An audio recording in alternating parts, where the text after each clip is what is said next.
A man kneels in prayer inside a church in Sibiu in the autumn of 1510. He is not a monk, he is not a pilgrim. Until recently, he was the ruler of Wallachia, driven from his throne, living now in a kind of exile in this Transylvanian city, under the uneasy protection of people who are not entirely sure they trust him. He has reason to pray carefully. He has made enemies, a great many of them, in a very short reign. According to the accounts, men come for him while he kneels. What happens next is brutal enough that this channel isn't going to describe it in detail. The sources themselves suggest a killing marked by deliberate cruelty, not a quick end. His name was Mihnea. History remembers him, when it remembers him at all, by the nickname his own reign earned him: Mihnea the Bad. He was Vlad the Impaler's son. 34 years after his father died on a winter road, in circumstances this channel has already investigated as an open cold case. His son died in a church, killed with a brutality that echoed almost exactly the reputation his father had spent a lifetime building. This is the documented history of Mihnea dramatized in the places where a father's shadow over a son can only be reasonably inferred, not proven.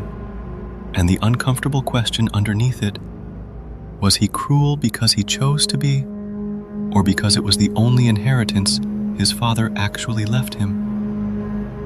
Let's be honest about the shape of the record before we go further, because it matters for how much confidence this episode can actually offer. Mihnea was Vlad's son, from a relationship or early union that predates the marriage this channel already covered in episode 4. The details of his mother's identity aren't recorded with real clarity, one of many places where Vlad's personal life simply wasn't considered important enough for chroniclers to preserve carefully.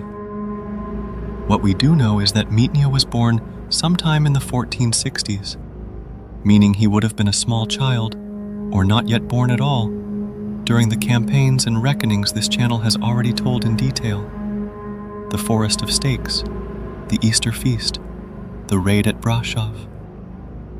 He would have grown up almost entirely in his father's shadow, in a region where the name Dracula was already becoming shorthand for absolute, uncompromising terror. Whether Mihnea ever met his father in any meaningful way, given Vlad's death when Mihnea was likely still a young child, is itself uncertain. Here's a question worth sitting with, one this episode can't answer with certainty, but has to ask anyway. What does it do to a child, growing up as the son of a man whose name alone could empty a battlefield? Not raised by him, necessarily, just marked by him, inheriting a reputation before he'd done a single thing to earn or deserve it himself. Decades passed. Wallachia continued its familiar, exhausting pattern: rulers rising and falling, boyars switching allegiance, Ottoman and Hungarian influence pulling the small principality in different directions. The same instability this channel has documented across nearly every episode so far.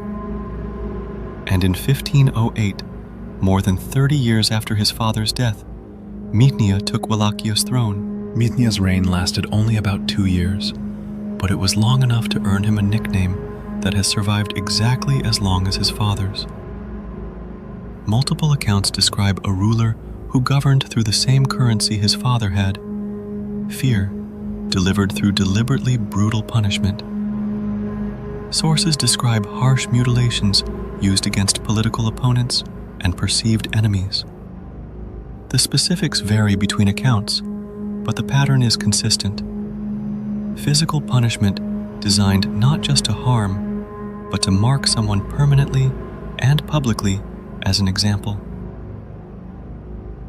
This channel has spent 11 episodes examining exactly this method in Vlad himself. Terror as calculated political strategy, not simple cruelty for its own sake. Watching the same pattern emerge in his son, a full generation later, raises the uncomfortable question at the center of this entire episode. Did Mihnea study his father's reign and consciously adopt the same playbook, understanding exactly what it had once accomplished? Or had he simply absorbed, growing up marked by a name like Dracula's, an assumption that this was what ruling Wallachia actually required? That gentleness was a luxury a small, endangered principality between empires couldn't afford. We don't have Mihnea's private reasoning. We only have the outcome, and the outcome looks remarkably, uncomfortably familiar.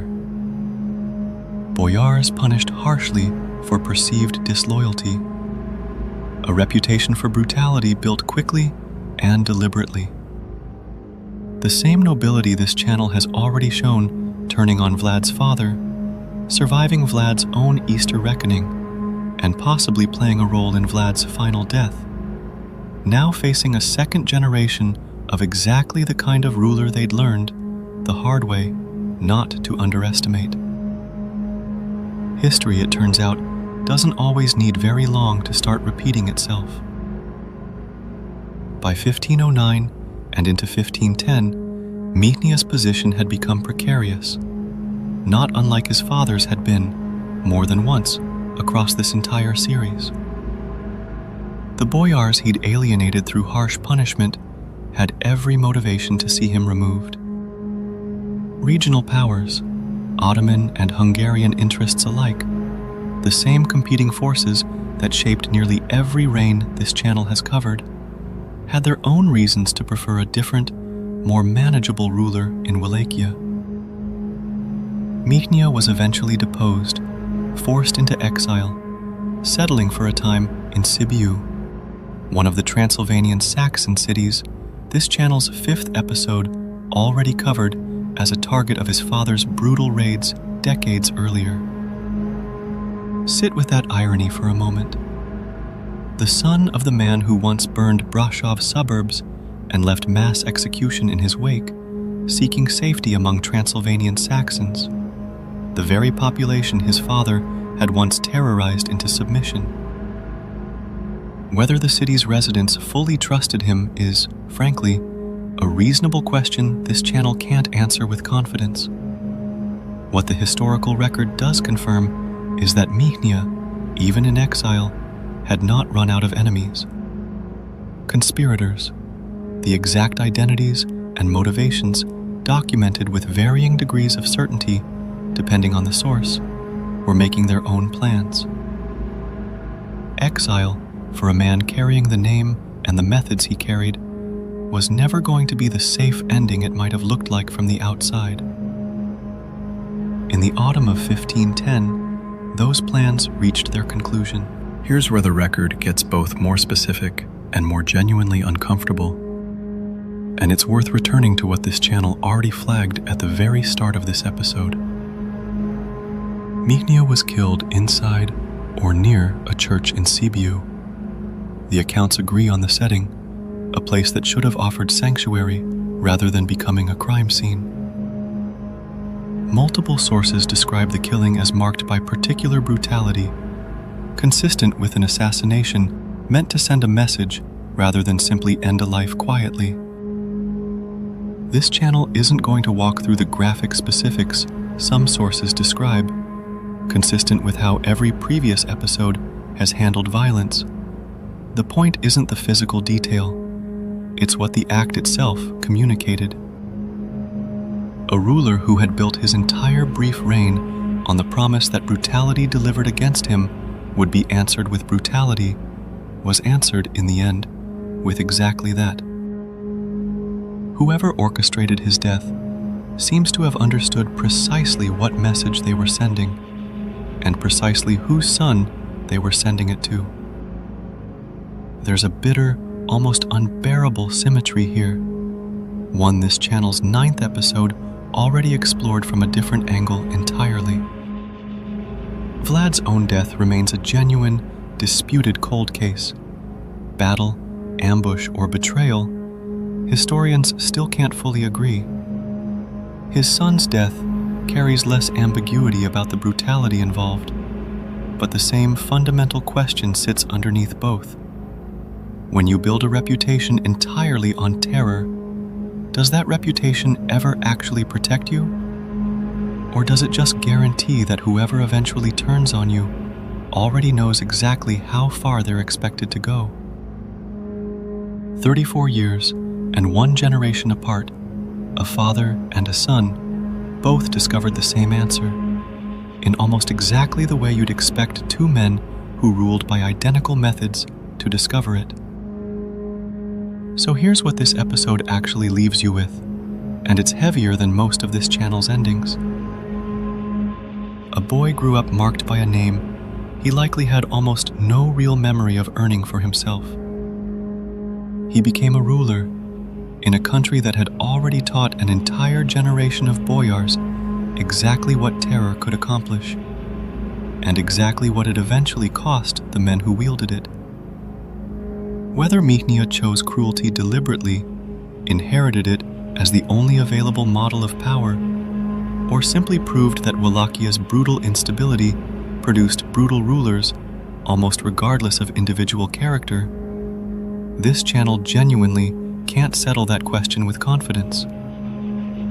What it can tell you is the outcome: a son who became, in method, if not in myth, remarkably like his father, and a death that answered his methods in almost exactly the same currency he'd spent them in. Vlad the Impaler became a legend large enough to outlive every fact about him. His son became a footnote to that legend, remembered mostly, when remembered at all, as proof that the pattern didn't die with the man who built it. Blood, it turns out, doesn't just remember faces. Sometimes, uncomfortably, it remembers methods too. Every week, this channel goes back into the true history behind the legend the world calls Dracula.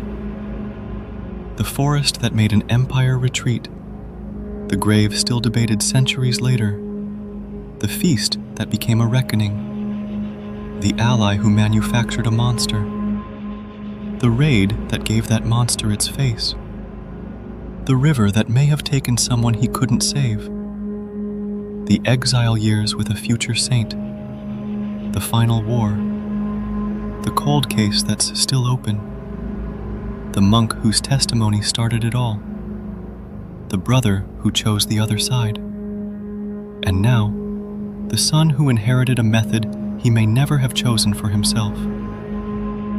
Subscribe if you think a legacy can be just as dangerous as the man who built it. We'll see you in the next chronicle.